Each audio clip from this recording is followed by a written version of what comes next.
बिस्मिल्लाहिर्रहमानिर्रहीम। शुरू अल्लाह के नाम से जो बड़ा मेहरबान और निहायती रहम करने वाला है। आज लुधियाना की जो ऐतिहासिक जामा मस्जिद है, इसके बाहर हमने आतंकवाद का जो पुतला मजलिस एहरार इस्लाम हिंद की तरफ से आज फूका है, रोज प्रदर्शन किया है। मजलिस एहरार इस्लाम भारत के स्वतंत्रता संग्राम की वो जमात है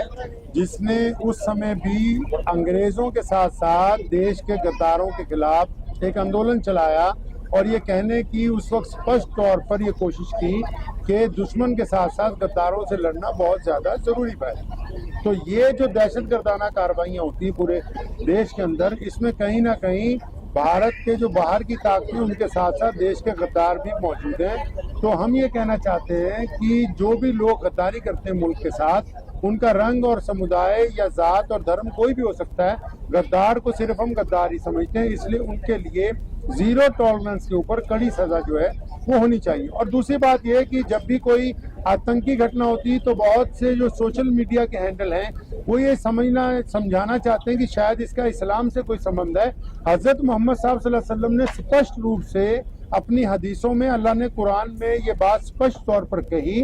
कि अगर आप किसी एक बेकसूर व्यक्ति का कत्ल करते हैं तो ऐसा है कि जैसे आपने सारी ही इंसानियत को कत्ल कर दिया गया। तो इसलिए इस बात को हम स्पष्ट तौर पर पूरे देश के लोगों को, पूरी दुनिया के लोगों को बताना चाहते हैं कि कोई भी आतंकवादी संगठन हो, कोई भी आतंकवादी व्यक्ति हो, उसका इस्लाम के साथ कोई संबंध नहीं है। इस्लाम ऐसे लोगों की निंदा करता है और इस्लाम स्पष्ट रूप से ये बात कहता है कि किसी भी निहत्थे को, बेकसूर को मारना दहशतगर्दी है, आतंकवाद है और आतंकवाद का इस्लाम के साथ कोई संबंध नहीं। मैं ये समझता हूँ अपनी जाती तौर पर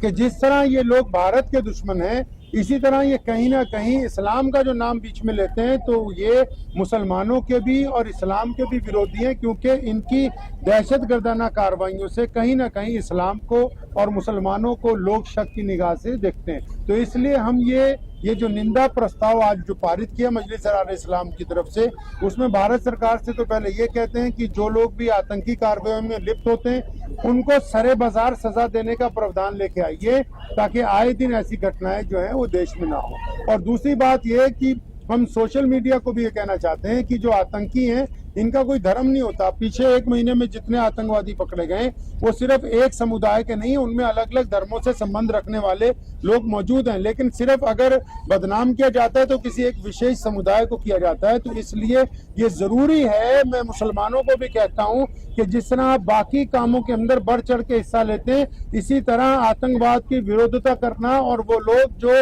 आतंक को इस्लाम के साथ जोड़ना चाहते हैं उनकी विरोधता करके ये बात साफ तौर पर स्पष्ट रूप पर बतानी कि इस्लाम का, दीन का, मुसलमानों का आतंकियों के साथ ना कोई पहले संबंध था, ना है, ना ये हो सकता है, क्योंकि इस्लाम जो है मजलूमों की हत्या को, बेकसूरों की हत्या को कायराना बात बताता है, बुज़दिलाना बात बताता है। दुनिया में वैसे भी एक कायदा है कि लड़ा जाता है तो बराबर के लोगों से लड़ा जाता है। जो लोग छुप के वार करते हैं, जो लोग निहत्तों पर, मुसाफिरों पर, गरीबों पर, मोहताजों पर, या जो आम टूरिस्ट होते हैं, जिस तरह अभी पीछे कश्मीर में भी हुआ और अब लाल किले के बाहर हुआ, जो लोग छुप के वार करते हैं वो जिहाद का नाम नहीं आप उनको दे सकते, आप उनको दहशतगर्दी कह सकते हैं, आतंकवादी कह सकते हैं। और आतंक का हमारे देश के साथ, हमारे दीन के साथ, हमारे मजहब के साथ कहीं तक भी कोई भी है संबंध नहीं। लगता है कितने पढ़े लिखे डॉक्टर का नाम विच हाँ बिल्कुल, बड़ी दुख दी गल है कि एक पढ़े लिखे लोग जिहड़े है उन्हां दा नाम इहदे विच आया है।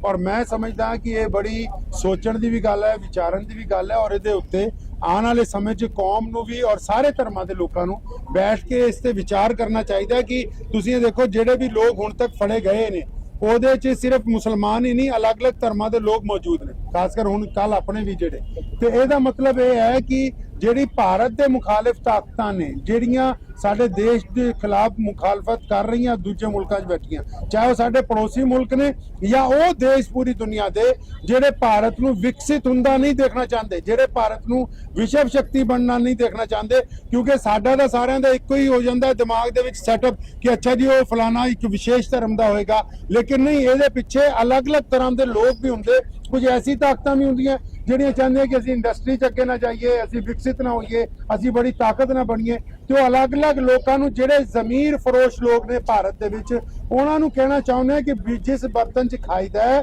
ਉਹਦੇ ਵਿੱਚ ਛੇਦ ਨਹੀਂ ਕਰੀਦਾ, ਜਿਸ ਮਿੱਟੀ ਦੇ ਉੱਤੇ ਰਹੀਦਾ ਉਹਦੇ ਨਾਲ ਗੱਦਾਰੀ ਨਹੀਂ ਕਰੀਦੀ, ਚਾਹੇ ਉਹਨਾਂ ਦਾ ਧਰਮ ਕੋਈ ਵੀ ਹੋਵੇ। ਅਗਰ ਕਿਸੇ ਵੀ ਧਰਮ ਦਾ ਬੰਦਾ ਆਪਣੀ ਮਿੱਟੀ ਨਾਲ, ਆਪਣੇ ਵਤਨ ਨਾਲ, ਆਪਣੇ ਦੇਸ਼ ਨਾਲ ਗੱਦਾਰੀ ਕਰਦਾ ਹੈ ਤੇ ਉਹਦੀ ਸਜ਼ਾ ਸਿਵਾਏ ਮੌਤ ਦੇ ਕੋਈ ਦੂਸਰੀ ਜਿਹੜੀ ਉਹ ਨਹੀਂ ਹੋਣੀ ਚਾਹੀਦੀ। ਮਾਮਲਾ ਲੁਧਿਆਣੇ ਦੇ ਵਿੱਚ ਵੀ ਹਮਲਾ ਹੋਣ ਵਾਲਾ ਸੀਗਾ, ਪਰ ਜੀ। ਗ੍ਰੇਨੇਡ ਦੇ ਜਿਹੜੇ ਪਹਿਲੀ ਬਰਾਮਦ ਕਰ ਲਏ ਪੁਲਿਸ ਨੇ, ਉਸ ਨੂੰ ਕਿਸ ਤਰ੍ਹਾਂ ਦੇਖਦੇ ਹੋ? ਮਤਲਬ ਕਿ ਲੁਧਿਆਣੇ ਦੇ ਵਿੱਚ ਵੀ ਮੈਂ ਕਿਤੇ ਨਾ ਕਿਤੇ ਇਹ ਤਾਂ ਸਮਝਦਾ ਕਿ ਚਲੋ ਪੰਜਾਬ ਪੁਲਿਸ ਦੀ ਇਹ ਸਤਰਕਤਾ ਹੈ ਕਿ ਉਹਨਾਂ ਨੇ ਇੱਕ ਵੱਡਾ ਹਾਦਸਾ ਹੋਣ ਤੋਂ ਪਹਿਲਾਂ ਇਹਦੇ ਵਿੱਚ ਵਧੀਆ ਤੌਰ ਤੇ ਕੰਮ ਕੀਤਾ। ਇਸ ਦੇ ਵਿੱਚ ਮੈਂ ਜ਼ਰੂਰ ਕਹਿਣਾ ਚਾਹੁੰਦਾ ਪੂਰੇ ਭਾਰਤ ਦੇ ਲੋਕਾਂ ਨੂੰ ਵੀ ਜਾਗਰੂਕ ਹੋਣਾ ਹੋਵੇਗਾ, ਆਪਾਂ ਸਾਰਿਆਂ ਨੂੰ ਵੀ, ਕਿਉਂਕਿ ਅਸੀਂ ਜਦ ਅਸਲ ਦੁਸ਼ਮਣ ਨੂੰ ਭੁੱਲ ਜਾਂਦੇ ਆ ਔਰ ਫਿਰ ਜ਼ਾਤ ਔਰ ਧਰਮਾਂ ਦੇ ਵੰਡਣ ਤੋਂ ਬਾਅਦ ਅਸੀਂ ਦੁਸ਼ਮਣ ਨੂੰ ਸਿਰਫ ਇੱਕ ਪਹਿਨਾਵੇ 'ਚ ਲੱਭਦੇ ਆ ਤੇ ਇਹਦੇ ਨਾਲ ਕਿਤੇ ਨਾ ਕਿਤੇ ਵਿਦੇਸ਼ੀ ਤਾਕਤਾਂ ਨੂੰ ਫਾਇਦਾ ਹੁੰਦਾ ਔਰ ਫਿਰ ਉਹ ਦੂਸਰੇ ਪਹਿਨਾਵੇ 'ਚ ਆ ਕੇ ਸਾਡੇ ਮੁਲਕ ਨੂੰ ਨੁਕਸਾਨ ਪਹੁੰਚਾਉਣਾ ਚਾਹੁੰਦੀਆਂ ਨੇ। ਇਸ ਲਈ ਸਾਡੇ ਸਭ ਦਾ ਇੱਕ ਤਾਂ ਟੀਚਾ ਹੋਣਾ ਚਾਹੀਦਾ, ਚਾਹੇ ਅਸੀਂ ਮੁਸਲਮਾਨ ਹੋਈਏ, ਹਿੰਦੂ ਹੋਈਏ, ਸਿੱਖ ਹੋਈਏ, ਈਸਾਈ, ਦਲਿਤ, ਜੋ ਮਰਜ਼ੀ ਹੋਈਏ, ਇੱਕ ਟੀਚਾ ਤਾਂ ਸਾਡਾ ਸਾਹਮਣੇ ਹੋਣਾ ਚਾਹੀਦਾ ਕਿ ਸਾਨੂੰ ਆਪਣੇ ਮੁਲਕ ਦੀ ਹਿਫਾਜ਼ਤ ਦੇ ਲਈ ਅੱਤਵਾਦ ਦੇ ਖਿਲਾਫ ਇਕਜੁੱਟ ਹੋ ਕੇ ਸਾਹਮਣੇ ਆਣਾ ਹੋਏਗਾ, ਤਾਂ ਹੀ ਇਹ ਗੱਦਾਰਾਂ ਨੂੰ ਜਿਹੜਾ ਉਹ ਬੇਨਕਾਬ ਕੀਤਾ ਜਾਏਗਾ।